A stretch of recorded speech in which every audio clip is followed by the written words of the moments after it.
ساڵتان لەبێت بینەرانی کورسات نیوز من ناوڕێت تۆفیقم ئەڵکەم شەی بەرنامەی پانۆرەما پێتان گەیشتینەوە. ئەم شەو قسە و باسەکەین لەسەر دوایەوەی کە سەرۆکۆماری نوێی عێراق دەست بەکار بوو دکتۆر لەتیف ڕەشید کە وەک سەرۆکۆمار لە پشکی کورد و لە نێویشیاندا لە پشکی یەکێتی نیشتیمانی کوردستان جارێکی دیکە بۆ چوارەم جار کوردێک چۆوە کۆشکی سەلام و پۆستی سەرۆکایەتی کۆماری عێراق بەڕێوە دەبات. ئەم جارە چاوەکان لەسەر سەرۆکایەتی کۆمارەوە لەسەر خود و کەسایەتی سەرۆکۆماری نوێی عێراقە بۆی کە بەگشتی هەر لە کاتی هەڵبژاردننی وەک سەرۆکۆمار تا ڕادەیەک ینی کۆدەنگیشی فراوانی لەسەر بوو لە نێو هەموو لایەنە سیاسیەکان بە عێراقی بە کوردستانی چاوەکان ڕوو لە سەرۆکۆمارن بۆی کە بە تایبەتی نێوماڵی هەموو عێراقیەکان بە شێوازێکی لەوەی ڕابردوو هەبوو باشتر یەک بخاتەوە و تەوازن و هاوسەنگیەکان بپارێزێت لە نێوان پێکاتەکان و ئینجا لێەوە کورد چاوی لە سەرۆکۆمارە بۆی کە بتوانێ ببێتە کۆکەرەوە و ڕێخەر و کۆدەنگی نێوماڵی کوردستانی. ئەم شەو گفتوگۆکەین لەسەر بابەتە بە میوانداری هەرێک لە میوانە بەڕێزەکانم کاک حەسەن بارام و سەر و چاودێری سیاسی کە لە ستۆدیۆ لەگەڵمە بەخێر کاک حەسەن. هەروەها برای بەڕێزمان کاک ئازاد جۆڵاش کە بە سوپاسەوە ئیش لە هەولێرەوە لەگەڵمانەوە و چاودێری سیاسی سڵاو لە جەنابیشت بێ کاک ئازاد. سەرەتا لە کاک حەسەنەوە دەست پێ بکەم کاک حەسەن ینی هەمومان نەزانین پۆستی سەرۆکۆمار کە یەکێکە لە پۆستە سیادیە باڵەکان لە عێراق گرنگی و تایبەتمەندی خۆی هەیە. ئەم پۆستە لە ڕابردوو لە لای کوردەوە و ئێستا جارێکی دیکە خۆشبەختانە لای کووردە و لە نێویشیاندا لای یەکێتی نیشتیمانی کوردستان.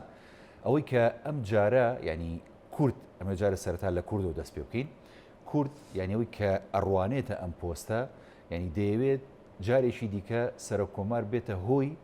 یەخستنەوەی نێوماڵی کورد بە حکومەوەی کە لە کاتی پرۆسەی دەنگدانەکەژە کۆدەنگیشی فراوانی کوردی لەسەر بوو. پۆستی سەرۆکۆمار سەرەتا بزانم گرنگی بۆ کورد لە ئێسادا. بەڵێ زۆر سپاس کاکاوڕێ سڵاو بۆ میوانە بەڕێزەکەشتان و بۆ بینەرانی کەناڵەکەشتان. لە ڕاستیدا بەم دوایانە نەزعەیەک لە ناو عەرەبەکان دروست بووە بە تایبەتیش لە ناو عەرەبی سوننا کە بەو پێی سەرۆکۆمار پۆستێکی سیادیە و واجهەی دەوڵەتە لە ئاسی دەرەوە نەزعەیەکی وا دروست بوو کە هەوڵی ئەوە بەیان سەرۆکۆمار لە کورد وەرگرنەوە. بەڵام خۆشبەختانە سەرباری ئاستەنگەکان سەرباری ململانەکان سەرباری هاوشەشە عێراقی و هەرێمایەتی و نێودەوڵەتیەکان ئەم جارش کورد توانی پۆستی سەرۆکۆمار باتەوە و لە ناو کوردشایەتی نیشتمانی کوردستان چونکە ئێوە ئەزانن ڕێگای چوون بۆ سەرۆکۆمار بۆ یەکێتی نیشتمانی کوردستان گوڵڕێژ نەکرابوو ئەم جارە بۆمی زۆری لە پێش بوو. بەڵام خۆشبەختانە ئەمەش بە تەسەودی من پێشە مشتێ سەرکەوتن بوو بۆ پرۆسەی سیاسی لە عێراق چونکە بە هەڵبژاردننی سەرۆکۆمار دەرگایە لەبەر هەنگاوەکان خێراترە کاتەوە بۆ پێکێنانی کابینەی حکومات وارووا دەستکەوتێ بوو بۆ خەڵکی کوردستان و گەلی کورد و دوجاریش هەوڵ و ڕەنجەکانی یەکێتی نیشتمانی کوردستان و بە تایبەتی خودی سەرۆکی یەکێتی کاک پاڤڵ بە زایە نەچوو و وەفدەکانی یەکێتی کە لەو هەوڵ و کۆشیانی کەدایان کەواتە لەسەر هەستی ئاستەکە سەرکەوتون بوو. ئەو جابینەوە پێگەی سەرۆکۆمار تەمان سەرۆکۆمار هەم پێگەیەکی معنەویە بۆ هەر لایەنێکی سیاسی بۆ هەر نەتەوەیەک چکە واجهەی دەوڵەتە و هەمیش کۆمەڵی ئەرک و مەهامی ئەگەر ئیشی لەسەر بکات یەکێکە لە پۆستە سیادیەکان پۆستێکی سیادی گرنگە یعنی تۆ کەسی یەکەمی وڵاتە ڕەنگە هەندێک لە دەسڵاتەکانی سنوودار بێت بەڵام دوجار کۆمەڵی دەسڵاتیەیە هەیبەتی خۆی هەیە و قسەیەک لاکەرەوەشی هەیە لە زۆرێک لە کۆمەڵی پرسی گرنگ و چارە نووسازە. ئەو جا بینە سەر خودی بەڕێز کاک دکتۆر لەتیف یعنی ئەگە هەڵسەنگانێکی کورد بکەین بۆ ئەم کەسایەتیە ئەم کەسایەتیە هەم خۆی لە ژیانی سیاسیە کەسێکە لە دەرەوەی ژیانی سیاسی کورد نەبووە بەردەوام کادرێکی دیاری یەکێتی نیشتمانی کوردستان بووە. ئەو جاش پیاوێکی ئەکادیمیە ئەندازیارێکی دێرینە و ئەزمموی کارژێڕی زۆرە و ئەو جاش لە دوای پرۆسی ئازادیەوە هاوشانی جەنابی مام جەلال لە بەغدا ڕۆڵی بینیە وەزیر بووە ئەمانە هەمووی خاڵی بەهێزن بۆ ئەو جا گرنگ ئەوەیە لە ڕۆژ و مانگ و ساڵەکانی داهاتووە ئەم بەڕێزە چەند لەو تەجروبە و ئەزمونەی خۆی و چەند لە دەسڵاتەکانی بەکارێنێ هەم بۆ قازانجی پرۆسەی سیاسی لە عێراق و هەم بۆ پەیوەندیەکانی نێوان هەرێمی کوردستان و حکوومەتی ناوەن و هەم بۆ ڕێخستنەوە و سازانەوەی ئەو پەیوەندیە لەقبووی لە نێوان تێکڕای هێزە سیاسەکانی لەسەر ئاستی هەرسێنێتەوەکە ئەمە دەتوانێم ڕۆڵە ببینێ ینی مەسەلەن هەم بۆ خۆی هەم بۆ یەکێتی نیشتمانی کوردستان هەم بۆ پۆستەکە هەم بۆ کوردیش گرنگە ینی ئینسان مێژوویەک بۆ خۆی تۆمارکاوە لە ناو مێژووە کۆمەڵێ دەستکەوتی گرنگ هەبێ بۆ گەلەکەی کە بتوانێت شانازی پێوە بکات کەواتە ئێمە بە هەڵبژاردنەوەی ینی بە هەڵبژاردننی سەر کۆمار کۆمەڵێ دەرگا کراوەتەوە کۆمەڵێ ئومێدی لەسەر هەڵدەچنرێ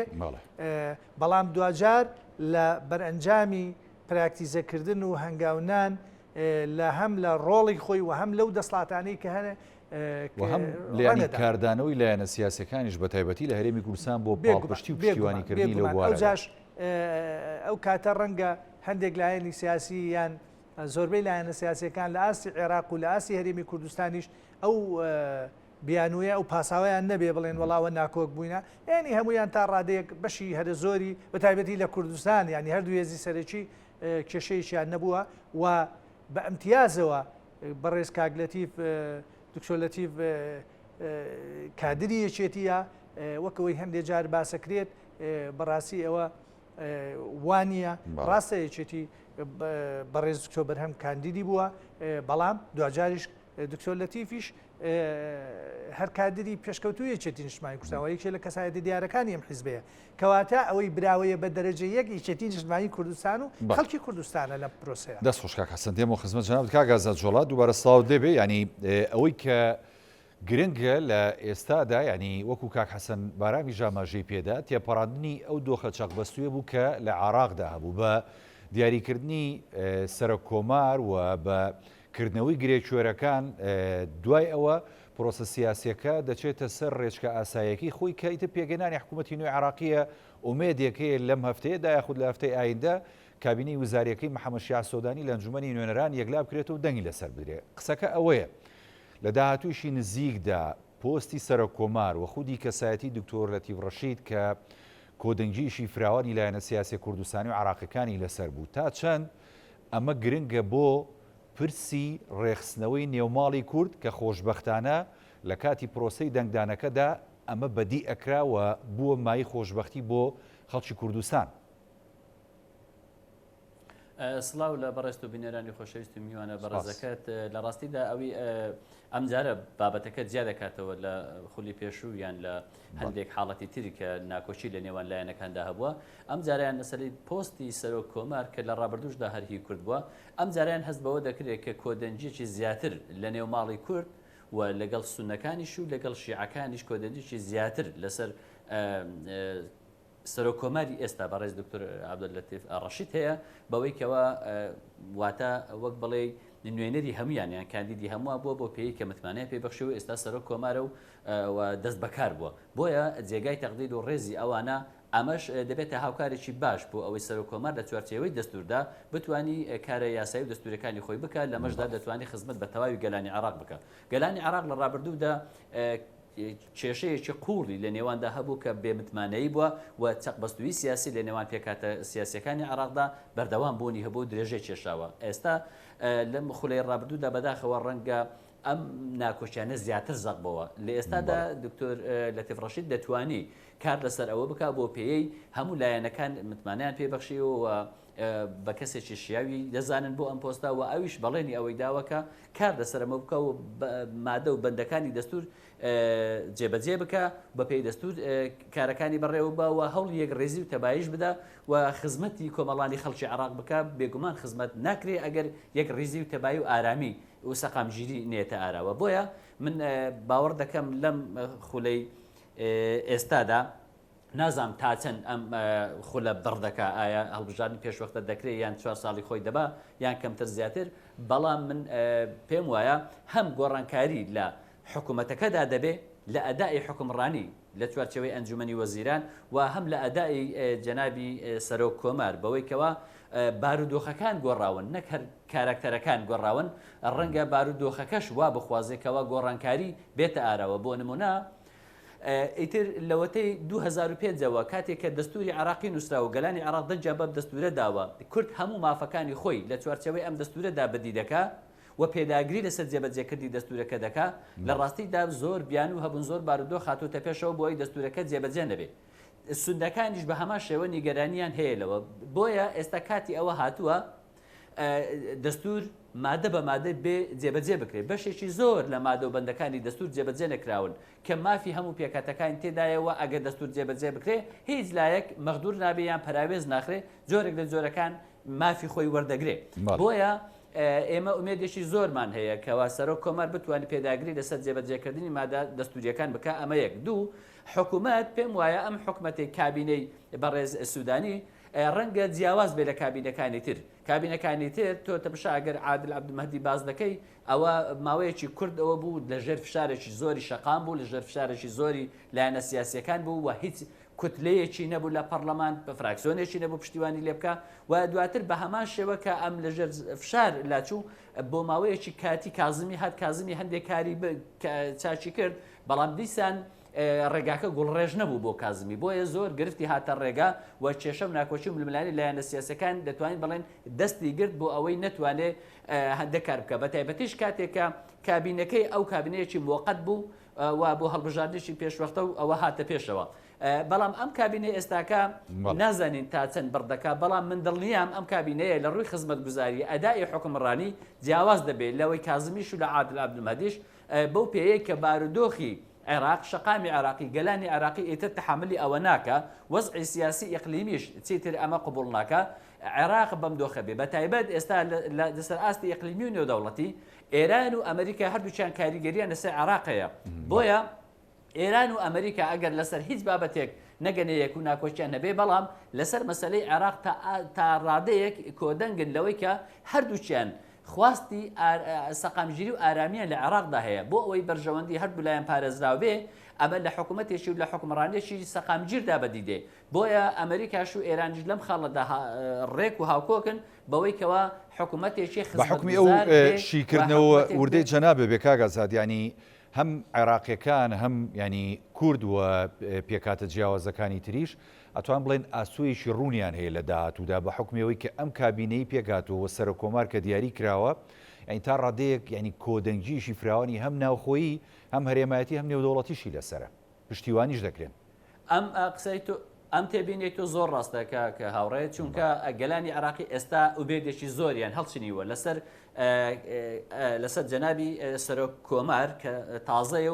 و بارودۆخەکەش وا دەخوازێت کە سەرۆک کۆمار زیاتر پێداگری لەسەر بابەتە دەستوریەکان بکە و لەسەر پاراستنی سەروەری خاشی عراق بکە و کۆکەرەوەی هەموو لایەنە سیاسەکانیش بێت لە بەغدا چونکە کەس سەرۆک کۆمار ڕەت ناکاتەوە کەس ڤیتۆی لەسەر نیە لە خولی پێشووتر بەداخەوە تەنانەت هەموو لایەنە کوردیەکانیش کۆک نەبوون لەسەر پشتیوانیکردنی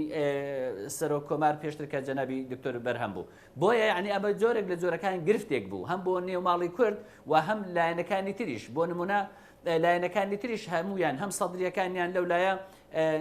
دەوڵەتی قانون و مالیکی و هەندێک لایەنی تر ڕەنگە کۆک نەبوو بن یان پشتیوانیان نەکرد بێ یان باش هەڵسوکەوتیان لەگەڵ نەکرد بێ بەڵام ئێستا بۆ جەنابی دکتۆر لەتیف ڕەشید هەمویان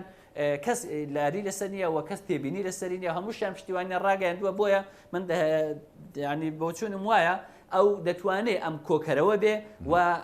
کارێکی باش بکات لە چوارچێوەی دەستوردا کە سەرۆک کۆمار ئەرچی حرەسی دەستورە هەر ئەوەندەی هەیە ئەوەی تر دەمێنێتەوە مەسەلەی شیعە سوودانی پێم وایە حکمڕانیەکە ڕەنگە باشتر بێ بەتایبەت لەم دۆخی ئێستادا کە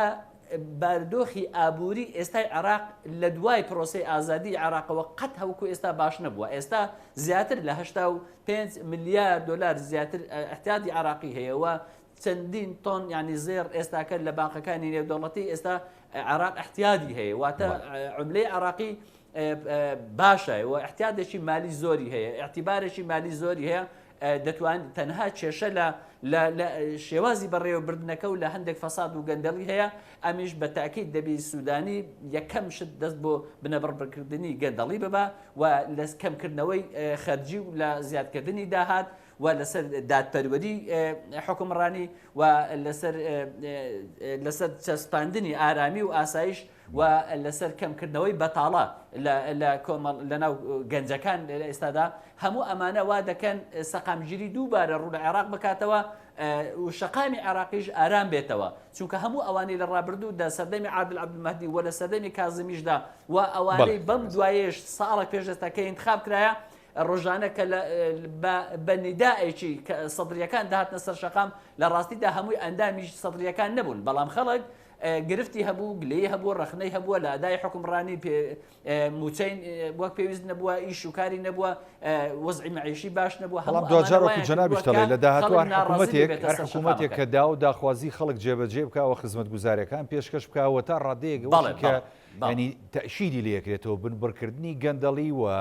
برینی ئەو دەسانی کە هەمیشە بوونەتە هۆکاری فەساد لە یعنی دام و دەستگاکانی حکوومەتی عراقیە ئەگەر ئەم دەسەڵاتی ئێستا کاتۆ لەسەر حکوم بەردەوام بێ لە سەرمانە دیارە پشتیوانی گەلی شێبێ بەدڵنیایەوە بۆ ئەمە هەر تێبینیەکی بۆ تێبینێک بۆ جەنابەت و بۆ بینەرانیش من ئەگەری ئەوە عنی دەبینم ئەم حکومەتە ڕاستە سەدریەکان ڕەنگە مەرجیان ئەوە بێ ئەگەر بێدەنگ بن ئەم حکومەتە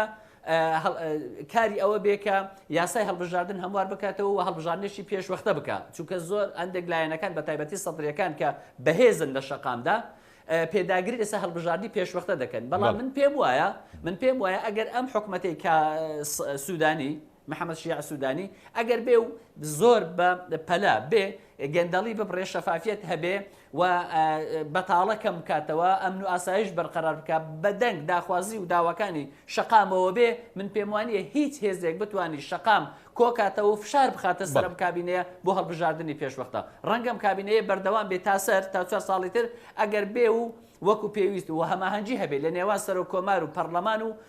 سەرۆک وەزیران کە خۆشبەختانە ئێستا هەیە هەم حەلبوسی و هەم سوودانی و هەم جەنابی دکتۆر لەتیف ڕەشید کە هەر هەمویان دەتوانین بڵێن کۆدەنجیەک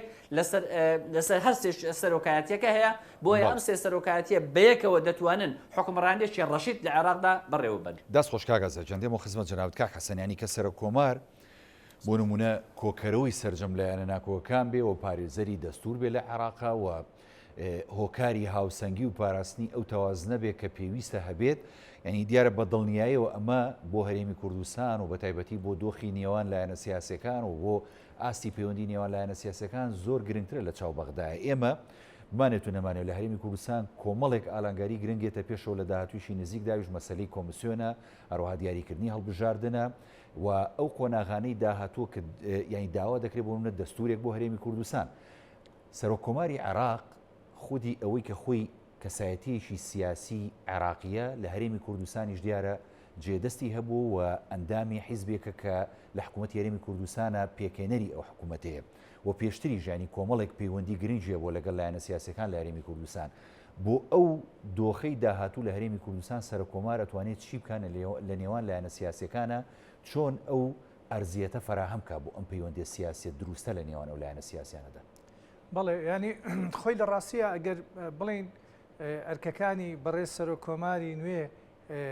ئاسانن و ئاستەنگ لە پێشینیە بێگومان عێراق خۆی لە دۆخێکی جەنجاڵ و لە دۆخێکی پڕ لە ئەلەنگاری و کێشەی گەورەیە دەژێ بۆیە کەواتە لەگەڵ ئەوەی کۆمەڵێک ئەرک و مەهامی هەیە و کۆمەڵێ ئەچیت بەرنامج هەیە پێم وابێ لە ڕۆژانی ئایندا بۆ گەلانی عێراق ڕای دەگەیەنێ لە بوارە جیاجیەکانە بەڵام کۆمەڵی خاڵان زۆر گرنگن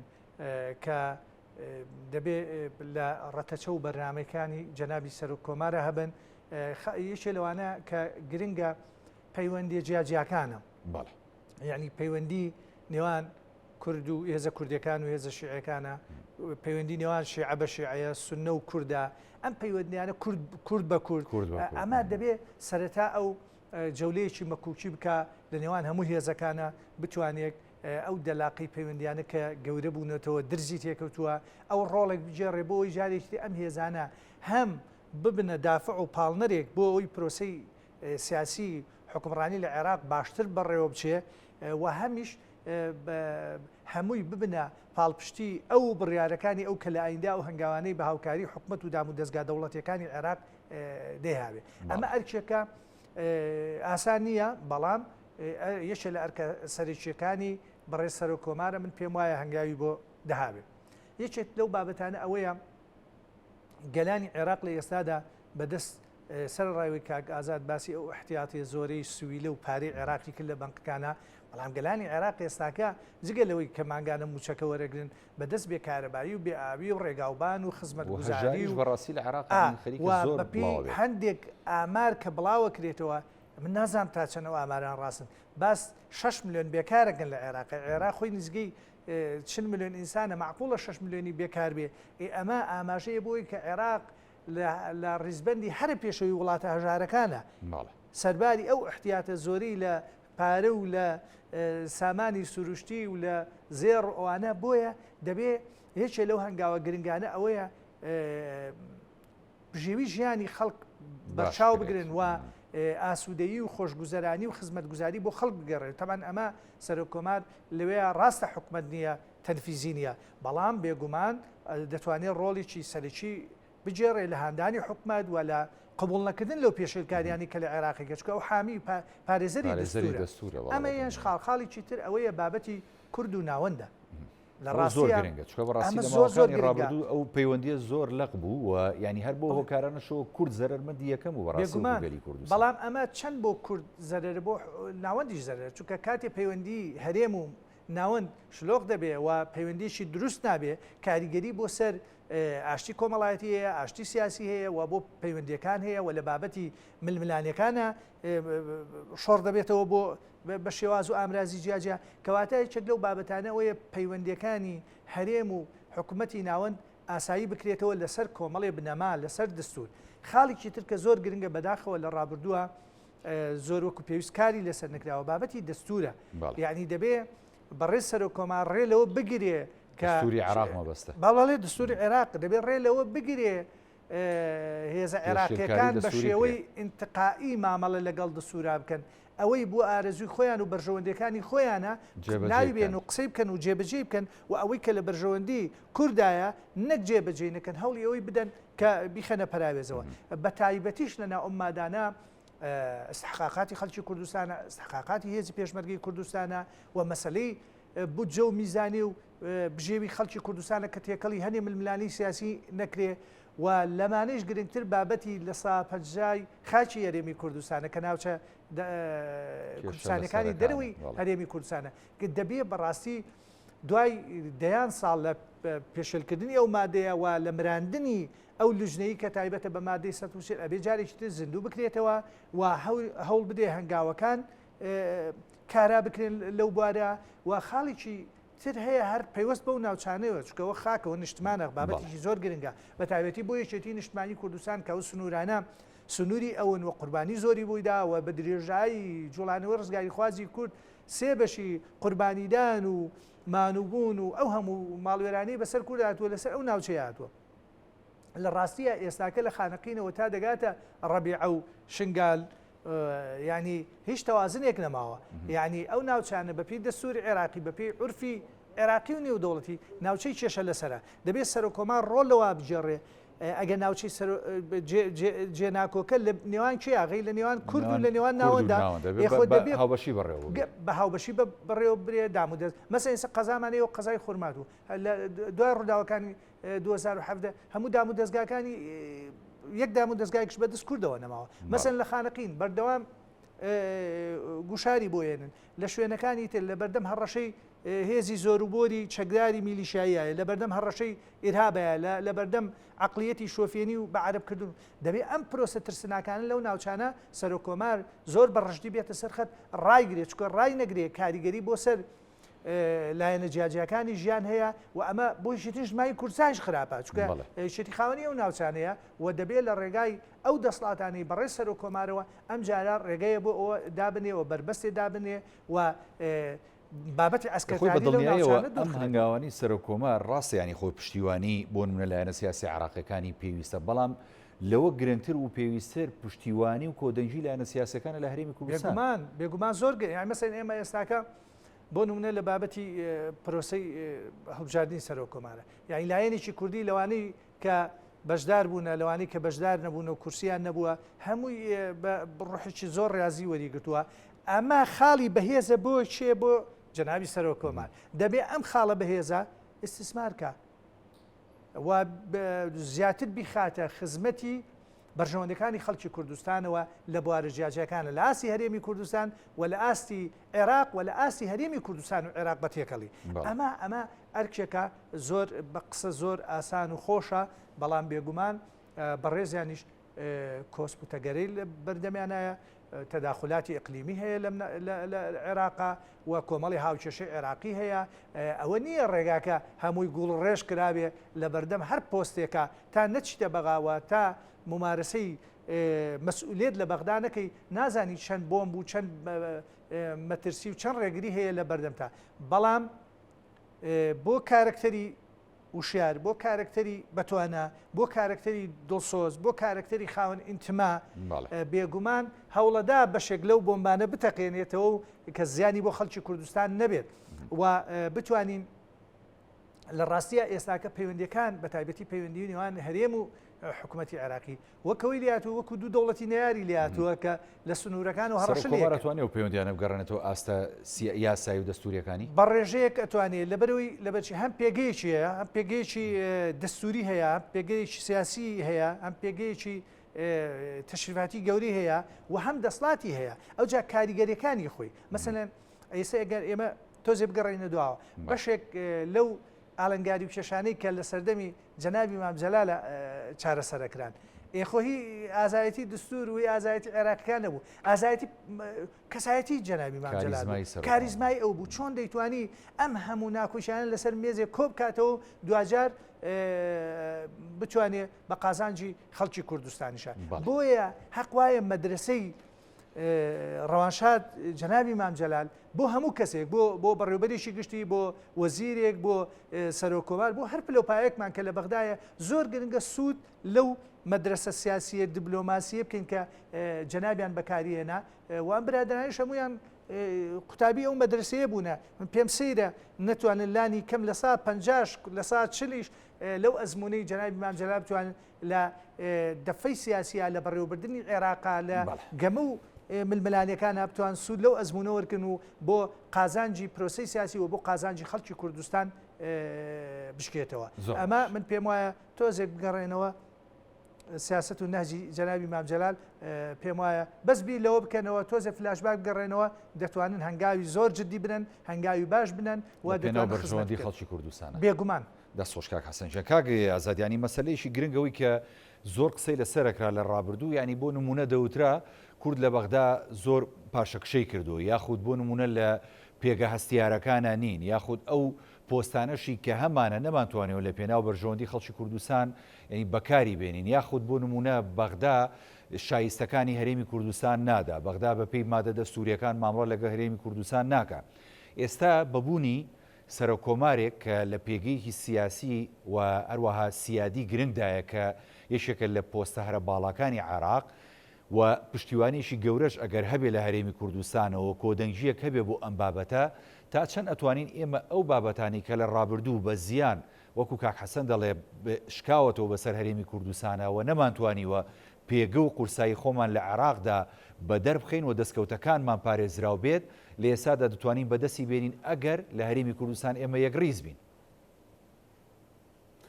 ئەمەی جەنابەت باسی کرد دەتوانین دابەشکەین بۆ سەر سێ قۆناغ قۆناغی یەکەم کاتێ لە 2023 پرۆسی ئازادی عێراق دەستی پێکرد لەم قۆناغەدا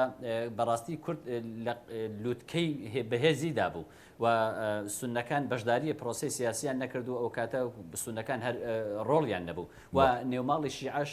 بەم شێوەیە وەکو ئێستا نەبوو بەهێز نەبوون و ئەزمونیان نەبوو تازە هاتوونەوە بەڵام کورد ئەزمونێکی هەبوو و جەنابی مام جەلالیش بە قورسایی خۆی و ئەو کاتە بۆ مەسلەی دەستور و بۆ ڕێکەوتنەکانیش و جەنابی کاک مەسعود بارزانی و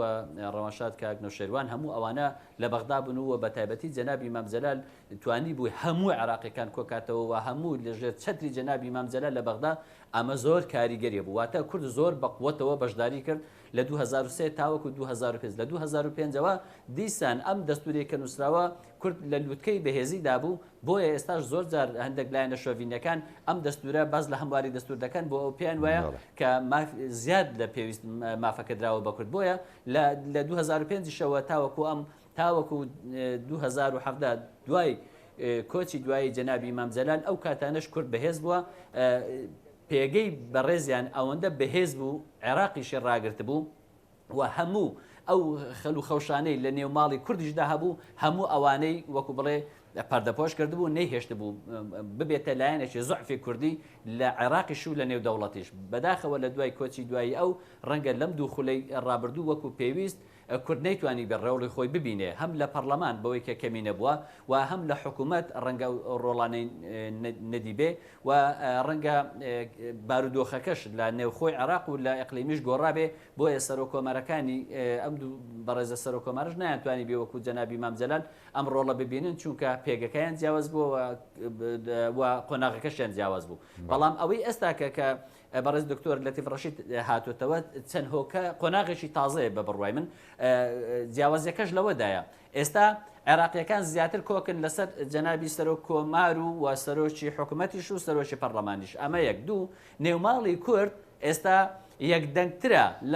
بۆ بەغدا تەنانەت ئەم داواکاریانەی لەم کابینەیە هەیە ئەوەی کە داواکاری یەکێتی نیشتیمانی کوردستان بوو لەگەڵ ئەوەی پارتی دیموکراتی کوردستان لەگەڵ ئەوەی کە بەجیات پێشکەشکرا و داخوازیەکانیان بەڵام زۆربەی خاڵەکانیان یەکە و دەتوانین بڵێن وەکو یەک پاکێج ئێستا دەبین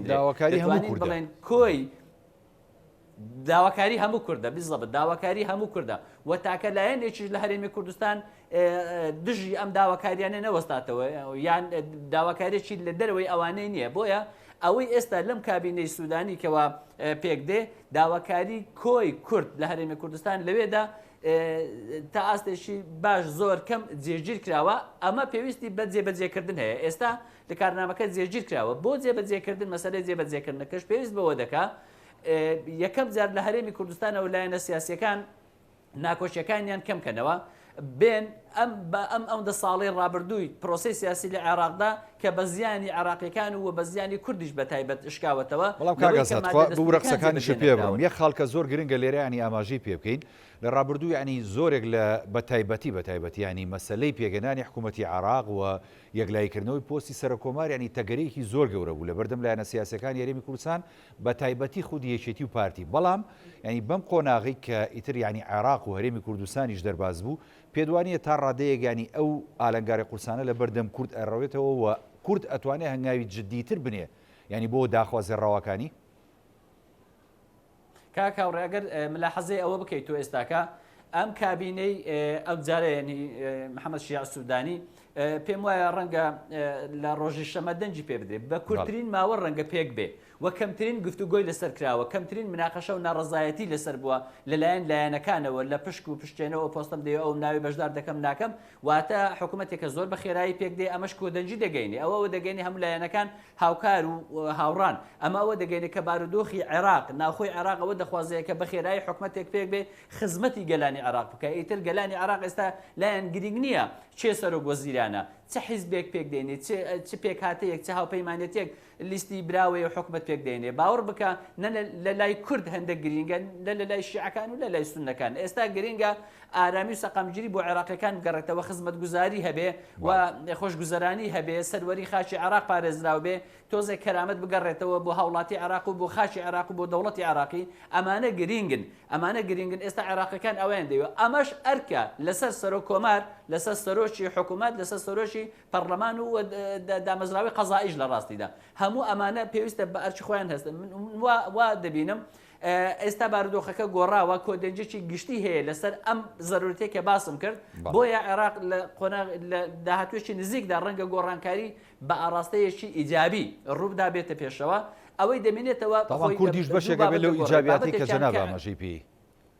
باڵێ بالضبط ئەوە وایە بەڵام دوو حاڵەتەیە حاڵەتێکیان لەسەر ئاستی عێراق بەگشتی ئەمە گرینگە ئەم کۆدەنجە هەبێ بۆ ئەوەی عێراق لەسەر سکە ڕاستەقینەکەی خۆی کە عێراق وەک کول بە هەموو بەپێی دەستور هەموو عێراق لە بەسڕە تا زاخۆ هەمووی بڕوە ئەمە یەک لەوەشدا لە دەرەوەی ئەوەشدا ئێمە وەک هەرێمی کوردستان ئێمە ئێستاقاقی نەتەوەی و نیشتیمانی خۆمانمان هەیە وەکو جەنابی کاک حەسەنیش ئێستا باسی کرد گرنگترین شت ئێستا بۆ ئێمەی هەرێمی کوردستان لەم کابینەیە دەبێ حکوومەتی هەرێمی کوردستان دامەزراوە فەرمیەکانی هەرێمی کوردستان بە پەرلەمان و بە حکوومەت و بە سەرۆکایەتی هەرێم و لە بەغداش جەنابی سەرۆک کۆمار وەزیرەکانمان لە ئەنجومەنی وەزیران و زائیدە نوێنەرانی هەرێمی کوردستان 62 و 63 نوێنەرمان ئێستا لە ئەنجومەنی نوێنەرانی عێراقی دەبێ پێداگیری بکەن لەسەر جێبەجێکردنی مادەی 140 گرنگترین مادە گرنگترین بابەت و لایەن بۆ هەرێمی کوردستان یان ئەوەی کە خاڵی ناکۆک لە نێوان هەرێم و بەغدا مەسلەی مادەی 140 ئەگەر مادەی 140 جێبەجێ بکرێت زۆر لە کێشەکان یەکلایی دەبنەوە لە مەسلەی ئەمنی لە مەسلەی سەربازی لە مەسلەی نەوت لە مەسلەی داهات لە مەسلەی تعریب و ئەو دەرکردن و مەسلەی زەوی کوشت و کاڵی لە مەسلەی جوتیار زۆر کێشە یەکلا دەبێتەوە کە ئێستا گرفتن لە نێوانی هەرێم و بەغدا بەڵام بە یەکلایی بوونەوەی مادەی 140 ئەمە یەکلا دەبێتەوە لە دەستوریشدا هاتووە مادەی 140 دەبێت جێبەجێ بکرێت بەوەی کە سنووری نێوان ئەم هەرێمە لەگەڵ دەوڵەتی مەرکەزدا دەبێت دیار بێ لە هەموو دنیادا نییە ئەگەر وڵاتێک فیدرالی بی سنووری هەرێمە فیدرالیەکان دیاریکراو نەبێ دەبێت دیاریکرابێ ناکرێت و لە 2003 ئێمە ئازاد بووین لە 2005ەوە دەستورمان هەیە ئەم مادەیە جێبەجێ ناکرێت گرنگترین خاڵ کە کورد پێداگری لەسەر بکە و دەبێت کۆدەنجی دێتەوەی لەسەر بێ و دەبێ عراقیەکانی ڕازی بن و سەرۆک کۆماریش پێداگری لەسەر بکە مەسەلەی مادەی 140 دەست خۆش کاک ئازاد دێمە خزمەت جەنابەت بۆ دواوتە سپاس دەکەم کاک حەسەن ینی لە ڕابردوو زۆر قساکرا لەسەرەوەی کە بۆ نمونە مەترسی هەیە لەسەر خەواری هەرێمی کوردستان لە داهاتووەگە حکوومەتی نوێ پێک بێ یاخود ئەنجومەنی نوێنەران دەست بەکاربیان ئەنجومەنی ئێستا ینی گۆڕانکاری لە مادە دەستوریەکانەکرێەوەی کە پەیوەندی هەیە بە مافی پێکاتەکان بە تایبەتی کوردەوە بەڵام ئێستا ینی ئەوەی کە جێگەی خۆشحاڵیە کۆدەنجی کوردەوە تا ڕادەیەک ینی هێوربوونەوەی دۆخی هەرێمی کوردستان و بۆ ئاڕاستەی هێوربوونەوەی دۆخی عراقیش دەڕۆین و دانانی ینی دکتۆر لەتی ڕەشتی ژوەکو سەرۆک کۆماری نوێی عێراق یان ئێمە تا چەند ئەتوانێ ینی لە ڕووی دەستوریەوە قەواری هەرێمی کوردستان پارێزراوکە لە داهاتوو لە بەغدا بەڕاستی بڵێ یعنی ئێمە کاکە ئەوڕێبێ بیرمان نچێ ئێمە هەرێمێکین لە ناو دەوڵەتیش فدراڵە یعنی دەبێت سنووری خۆمان بزانین یعنی کێشەکەوەیە هەنێ جار ئێمە لە دەرەوەی ئەو سنوورەی کە بۆمان دیاری کراوە گوتارە دەین و سیاسەتەکەین و هەنگاو دەنین بەڕاستی ئەمە نا لە ڕووی دەستوریەوە نە لە ڕووی دەوڵەتیەوە و نا دەروجیرانیش ڕێگە بەم هەنگاوانە دەدەن دەبێت ئێمە بینەوە قاوغەکەی خۆمان یعنی چۆن هەین ئێستا چۆن من نازانم ڕەنگە ساڵێکی تر 6 مانگی تر گۆڕانکاری تر ڕووبە ئێمە بچینە قۆناغێکی ترەوە وەکو کورد بەڵام چۆن هەین دەبێت بەو شێوە هەنگاو بدەین ئەمە خاڵێکی زۆرگرە خاڵێکی تر هەیە کە هەمیشە دووبارەیەکەینەوە کە من هەندێک جار بێتاقەتە بمەوە ئەوەنە باس لەم بابەتە نازم لەوەتی من هەر بازی یەک ڕیزی کوور دەکەین و یەک ڕیزنیمان ئێستا فرسەتێکە ینی بابەتی بەڕێ سەرۆک کۆمار کە کورد تێیدا یەکدەنگ بووە ئەم یەکدەنگیە بگوازینەوە بۆ بەرنامەی سیاسیمان لە بەغدا بۆ خەباتی پەرلەمانیمان خەباتی حکومڕانیمان خەباتی دیبلۆماسیمان خەباتی پەیوەندیەکانمان و ئەمە لەسەر ساحەی هەرێمی کوردستان دیدگایش مافەکانی گەلی کورد بێگومان بەڵام ناکرێ بە ڕوئیای جیاوازە و بە پرۆژەی جیاوازە و بە ئەجندەی جیاوازەوە مامەڵی ڕوئیەکان جیاواز بێ ئاساییە بەڵام ئەجنداکە دێگە ئاخر ئەزایی چی هەرجی تەواوکەری یەکن بەداخۆ تێڕوانیمان بۆ چارەسەرکردنی مەسەلێک وەکو یەک نییە بەڵام دوجار گرنگە لەسەر یەک مێزی گفتوگۆ دانیشی بەڵام دستورێک تەیە لە چییە ئێمە یەک دەگرینەوە ینی حتا گەڕ ڕویا مەسەل چێتی ڕەنگە کۆمەڵی خەونی گەورەتری هەبێ بۆ گەلی کورد بەڵام تۆ لە 2005 دەنگت بە دستورێک داوە دەبێت پابند بی بەو دستورەوە چۆن خۆت پابند دەبێ بێ بەرامبەرەکەتی ناچارکەی بەوەی کە پابند بێ پێوە ئەمە لاینی چتر ینی عێراق و وڵاتانی ناوچەکە و دنیاش لە بەردەم کۆمەڵی قەیران و ئالەنگاری و کێشەی گەورە گەوران بمانەوێ نەمانەوێ عێراقیش و هەرێمی کوردستان بۆتە بەشێک لەو هاوکێشە هەرێمایەتی و نێودەوڵەتیە دەبێت سەرکردایەتی سیاسی کورد تێبگا لەم هاوکێشەیە وەکو دو قسە لێ وەرەگرن بەڵام زۆر بە کورتتان بڵێ دەبێت تێبگا کە هاوکێشەکان چەند قورسن و چەند هەڕەشەکان جددین بۆ سەر هەرێمی کوردستان و ئەگەر لە هەر قۆناغێکە ئێمە سیاسەتی یەک ڕیز و یەک دەنگ بوو بێتین سیاسەتی بە بەرنامە و پلان بوو بێت توانیمان دەستکەوتی گەورە بەدەست بێن بۆیە هیچ بەدیلێک نییە بۆ یەک ڕیزی و یەک دەنجی خەڵکی بووبین کرد بووینە بۆیە هەمومان با پشتیوانی حکومەتە تازەکە بین و پشتیوانی سەرۆک کۆمار بین و پێشمانوانەیە سەرۆک کۆمار ئاسای سەحری پێەیە چونکە بۆمبی گەورە لە عێراقایە و ڕەنگە پێشهات و گۆڕانکایی تر هەبێ بەڵام تۆ ماڵی خۆ تەقەت بکە مناڵی دراوسەکەت بە دزمەکەینەوە دەستگانە خۆش سپاسێک حەسەن بەڵێ کاگەی ئازاد دوا وتەی بەڕێزی شت لە ماوەی کەمتر لە یەخولەکە زۆر سپاس دەکەم من پێم وایە سەرکەوتنی سەرۆک کۆمار لە کار و ئەجندا و ئەو مافانەی کە لە دەستوردا بۆی هاتووە سەرکەوتنی ئەو سەرکەوتنی هەموو عراقیەکان و بە تایبەتیش سەرکەوتنی هەرێمی کوردستان و نێوماڵی کوردەمە زۆر گرنگە بۆیە پێویستە یەکەم جار هەرێمی کوردستان بەگشتی و عراقیەکانیش هەر هەموو هاوکاری سەرۆک کۆمار بن بۆ ئەمە خاڵێکی تریش ئەوەیە لە دوای پرۆسی هەڵبژاردننی سەرۆک کۆمار لە عراقدا بەداخەوە ڕاگەاندنەکان لە هەرێمی کوردستاندا لە نێوان لایەنەکاندا ئەم چەند ڕۆژێ ڕابردوو بارودۆخێک کاتە ئاراوە کە کەس خۆزگە پێ ناخوازی ئەمە پێویستی نەدەکرد و ئەمە خراپە و ئەمە خزمەت بە پرۆسی سیاسی عراق ناکە و خزمەت بە بەرنامە و ئەجندای هەرێمی کوردستان لەگەڵ بەغدا ناکە و بەمە زیاتر نێوماڵی کورد لەتە بێ و دەشتێ لاواز دەرەکەوێ بۆیە پێویستە لە ئێستا بەدواوە ئێمە وەکو هەم ڕاگەاندنیش و هەم حیزب لایەنە سیاسیەکانیش یەک خطابمان هەبێ بە یەک ئاڕاستەوە لە بەغدا بەشداری بکەین و واز لە هەندێک مزایدەی نەتەوەیی و مەسلەی دەرچوون لە دەستور بدەین بۆ ئەوەی پێگەی بۆ لە هەڵوێستی نوێنەرەکانیشمان لە عێراق لاواز نەکەین پێویستە پابەت بین بە دەستور دەبێ ئێمە بزانین کە هەرێمێکی لە عێراقدا و دەستورێک ئێمە بەیەکەوە بەستایتەوە لە چوارچێوەی دەستورەکەدا هەڵسوکەوت بکەین بڕیاری سیاسی هەرێمی کوردستان پێویستە دەرچوون نەبێ لە دەستوری عێراق کە سەرۆکی کۆمار